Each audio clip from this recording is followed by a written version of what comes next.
Somnifère, le podcast. Bonsoir à tous, nous sommes le mardi 4 janvier et Somnifère vous raconte ce soir l'histoire de Manon et de Jules, un couple très amoureux qui décide de fêter l'anniversaire de leur rencontre dans un petit restaurant de l'île Saint-Louis. C'est une nouvelle de l'auteur Pégaud intitulée « Romance ». Et juste avant cela, une séance de relaxation inédite pour s'endormir au son d'une pluie torrentielle. Je vous souhaite une excellente nuit et maintenant place à notre séance de relaxation. La séance de relaxation. Notre séance de relaxation ce soir est un voyage audio qui nous invite à nous endormir au son d'une pluie torrentielle. Installez-vous confortablement, adoptez la position que vous souhaitez, ajustez votre couverture et quand vous êtes prêt, fermez les yeux.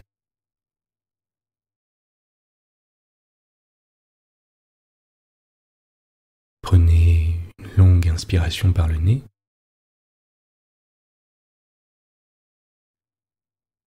et laissez s'échapper toutes les tensions à l'expire. À nouveau, une longue inspiration par le nez et expirez à votre rythme.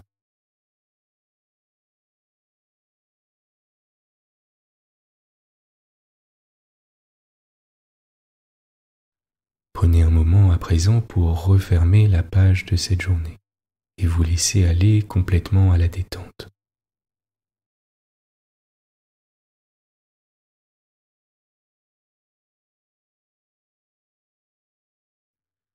Imaginez à présent que vous êtes installé près d'une fenêtre et que vous observez la pluie qui tombe.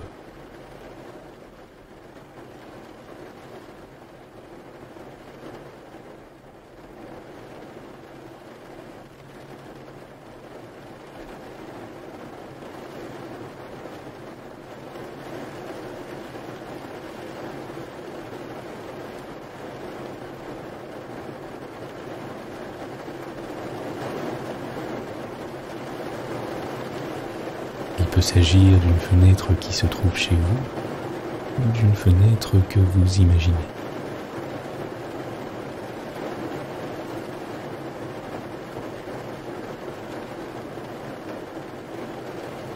Vous êtes peut-être installé sur un fauteuil, peut-être dans votre lit.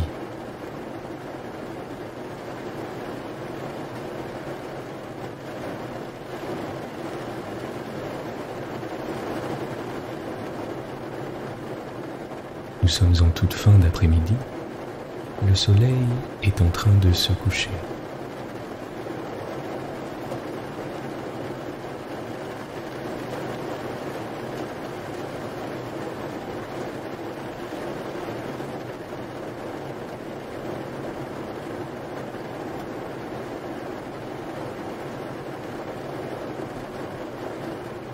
Prenez un instant pour imaginer cette situation du mieux possible.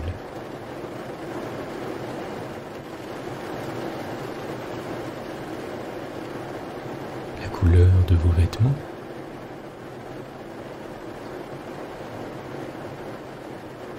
la température de la pièce,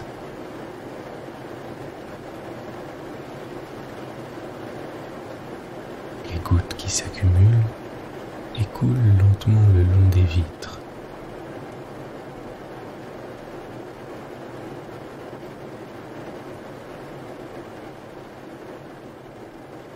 Le son réconfortant de la pluie,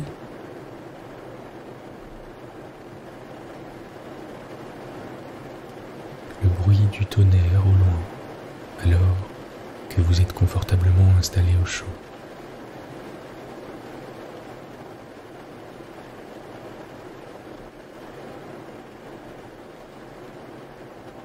Prenez un instant pour observer le paysage, la vue depuis votre fenêtre, dans les moindres détails.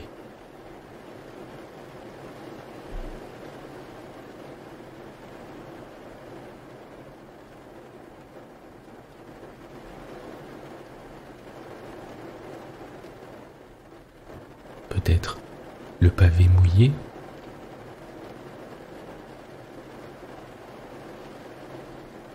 les toits d'une ville,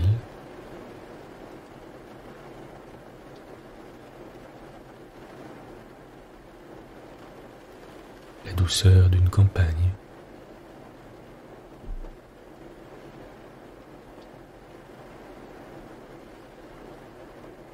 Continuez de vous laisser bercer par le son de la pluie en portant votre attention à présent sur votre respiration.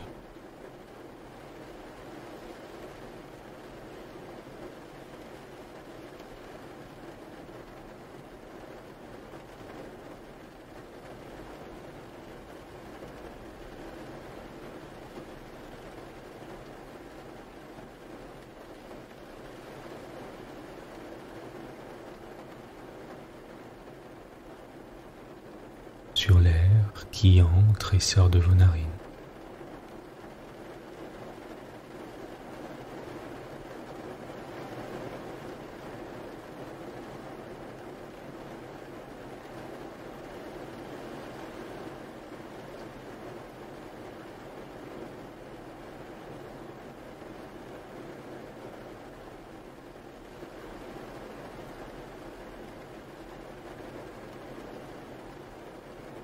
Sur la quiétude qui s'installe un peu plus à chaque expire.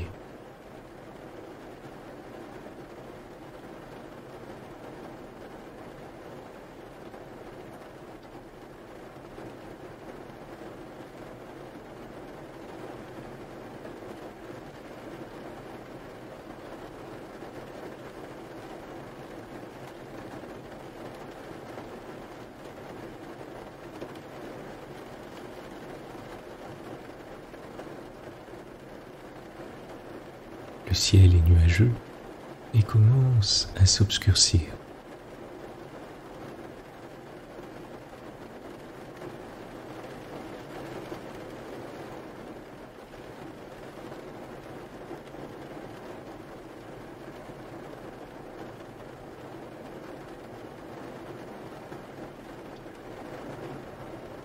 Vous continuez de vous laisser bercer au son des gouttes qui tombent.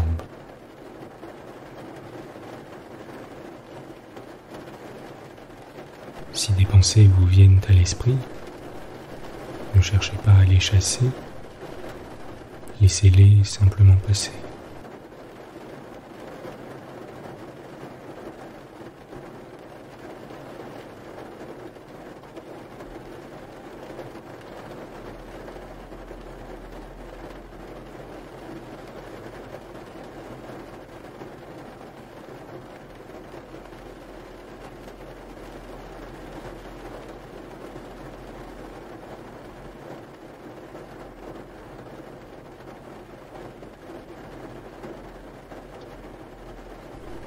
Relâchez vos épaules, laissez-les aller comme si elles devenaient très lourdes.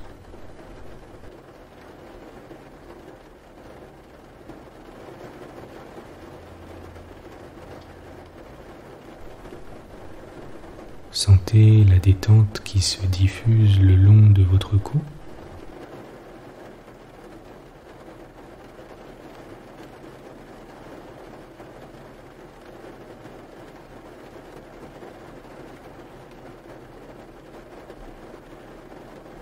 Le long de votre nuque, savourez le relâchement de votre nuque.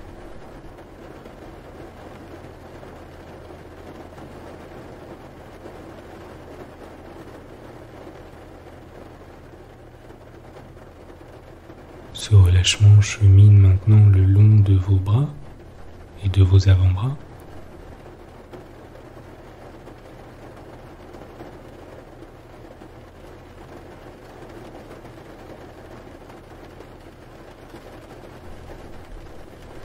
Et arrive à vos poignets et à vos mains.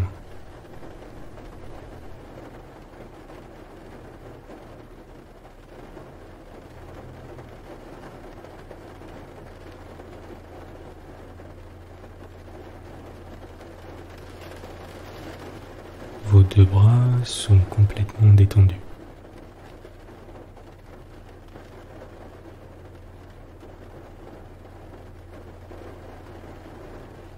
relâchez votre ventre,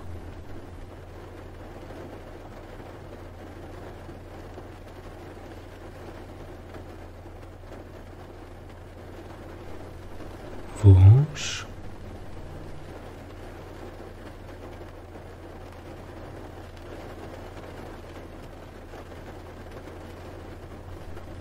vos cuisses.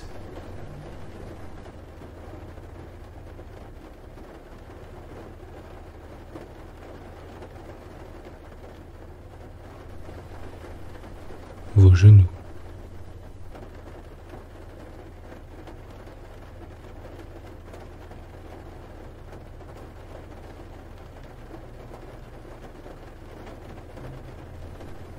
vos mollets,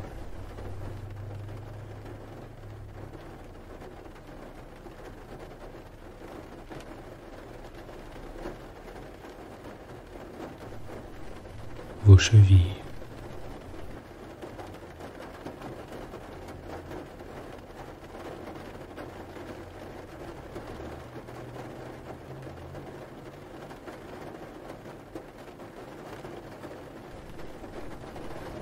et enfin vos pieds.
Prenez quelques instants pour simplement porter votre attention sur votre corps et ce sentiment de sérénité qui s'installe un peu plus à chaque expire.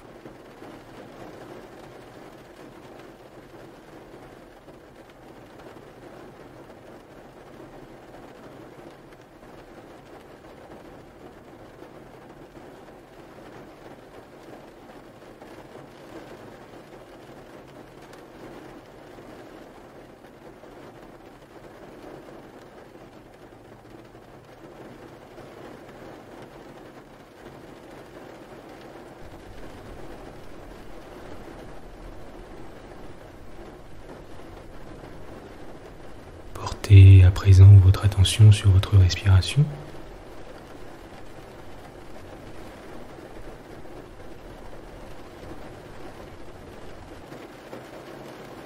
Et sur l'air qui entre et sort de vos narines.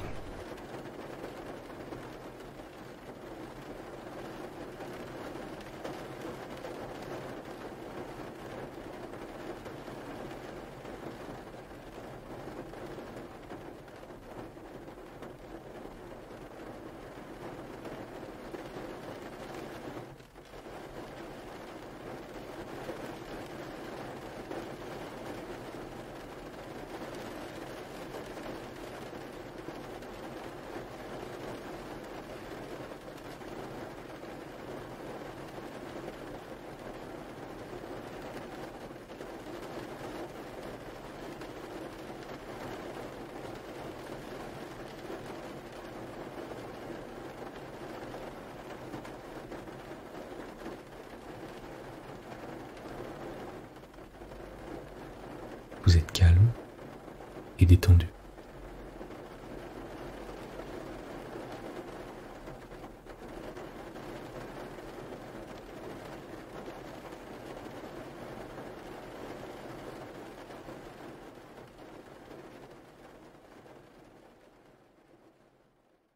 L'histoire du soir.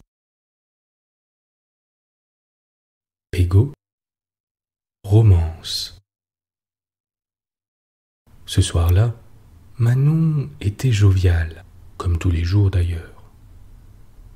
Cette femme dont l'âge ne se lisait pas sur le visage était toujours d'humeur égale, agréable avec les autres, ouverte à toute discussion et jamais bornée.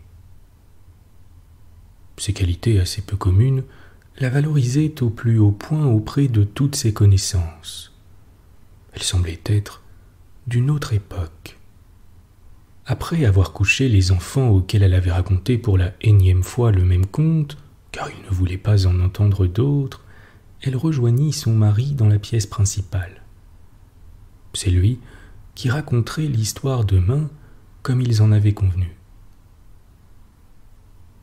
Cette sorte d'échange quotidien du soir était un repère incontournable pour leur fils. L'idée de l'alternance leur était venue très rapidement après la naissance de Tao et de Raoul. Les deux nouveaux parents revendiquaient alors gentiment le droit d'être celui qui raconte. Aucun ne voulait, à juste titre, être absent de ce moment clé de la vie des jeunes enfants. La première option qui leur vint à l'esprit fut que chacun raconte à l'un des deux enfants. Idée très vite abandonnée car cela signifiait qu'il fallait disposer de deux endroits différents et que les petits n'aient pas droit à la même histoire au même moment. Au lieu de séparer, il faut rassembler. Manon proposa donc de se partager les jours plutôt que les jumeaux. Accord immédiat de Jules qui cria au génie. L'amplification démesurée de cette réaction du papa n'étonna pas la mère des jumeaux. Il la flattait, elle le savait, et ils aimaient ça. Alors, depuis 7 ans, ils alternent. Avec le nombre impair de jours dans la semaine, une espèce de rotation se mit naturellement en place. Pour Manon, lundi, mercredi, vendredi, dimanche la première semaine, puis mardi, jeudi et samedi la seconde. L'inverse pour Jules. Une forme d'équilibre qui convint à tous deux. Cela leur fut expliqué un soir, tranquillement, à table, avec des mots simples. Les enfants comprennent généralement beaucoup mieux et plus vite que ne le croient les adultes. Tao leur expliqua même qu'ils ne pouvaient bien sûr pas se couper en deux. Donc, c'était normal. Ce soir-là, quand la nourrice frappa à la porte, les petits dormaient et eux étaient déjà prêts. La soirée avait été prévue de longue date car elle correspondait à l'anniversaire de leur rencontre. Sortis de chez eux, ils se rendirent dans un réputé mais petit restaurant sur l'île Saint-Louis. Au moment d'y entrer, au milieu du sas qui protège la salle des éventuels flux d'air froid trop violents, Jules embrassa fougueusement Manon, qui répondit langoureusement à son baiser. Ils restèrent dans ce lieu étroit et improbable plusieurs secondes, immobiles, les yeux dans les yeux, sans dire un mot. Chacun se remémorait visiblement ce jour de mai où ils avaient fait connaissance. La salle les observait et le silence s'était installé. Quand ils franchirent la deuxième porte, une salve d'applaudissements jaillit, totalement improvisée. Manon rougit et Jules bégaya au serveur qui se présenta à eux. « C'est pour dîner. Nous sommes deux. Je le vois bien, » rigola l'homme au costume de majordome digne d'un club anglais. « Venez, je vous trouve un coin tranquille. » Il les plaça légèrement à l'écart, sentant bien qu'ils avaient besoin d'intimité et surtout pas de voisins trop proches. Assurément, leur conversation ne regarderait que d'eux. Parmi un groupe de gens plutôt banals, Manon reconnut une collègue de bureau attablée non loin de là avec quelques-unes de ses amies.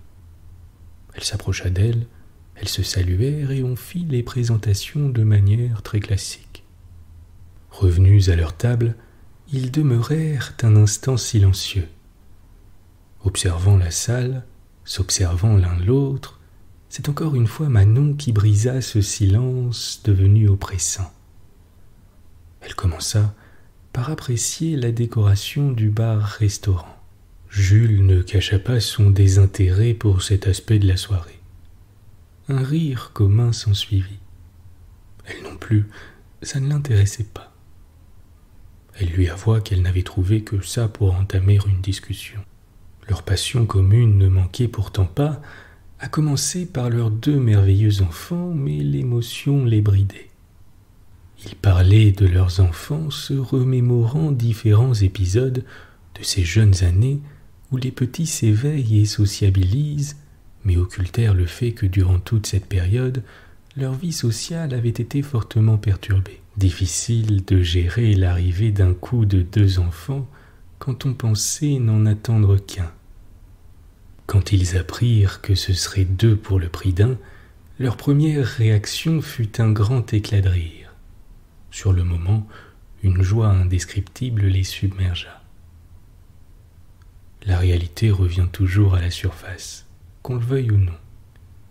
Paradoxalement, ni l'un ni l'autre ne fit tout de suite le rapprochement avec la superficie relativement réduite de leur logement. Ce furent les parents de Manon et Jules qui les alertèrent. Il était évident pour eux que très rapidement, avec le double de travail, de linge, de jouets pour les enfants, il fallait davantage de place. 2 berceaux dans une chambre parentale, ça ne tient qu'un temps. Il faudrait forcément une chambre dédiée aux jumeaux. Une fois installés dans leur nouveau cocon, ils reprirent une vie normale. N'empêche que quand je t'ai abordé, on ne peut pas dire que tu m'aies encouragé à poursuivre la conversation que j'avais pourtant maintes fois préparée mentalement, lui dit Manon. Comment ça, préparée ? On ne se connaissait pas. Tu ne me connaissais pas, nuance. Attends, tu veux dire que notre rencontre ce soir-là n'est pas uniquement due au hasard ? C'est flatteur. Devant cet aveu, Manon lui prit tendrement la main et vit à sa grande stupeur les yeux de Jules s'embuer. Il avait revécu charnellement et intensément cet épisode originel de leur vie commune. Elle se rappela en effet que le charme de son Jules n'avait pas été immédiat auprès d'elle. Elle l'avait trouvé mignon, touchant, mais un peu gauche. Pas le coup de foudre en somme, mais une petite graine s'était glissée dans son cerveau. Il ne l'avait pas laissée indifférente. Quand la semaine suivante il l'avait recontactée, elle avait accepté son invitation au concert de Manu Chao. La vie commune commença quelques mois à peine après ce concert mémorable. Manon gardait de cette soirée au Palais des Sports un souvenir exceptionnel magnifié par la présence de son futur mari. Il avait été prévenant et agréable à souhait. C'est souvent le cas chez les hommes lors de la phase dite de séduction. Mais elle avait senti chez lui une sincérité non feinte. Le garçon attachant était devenu un homme séduisant et attirant. Progressivement, ils formèrent un couple heureux.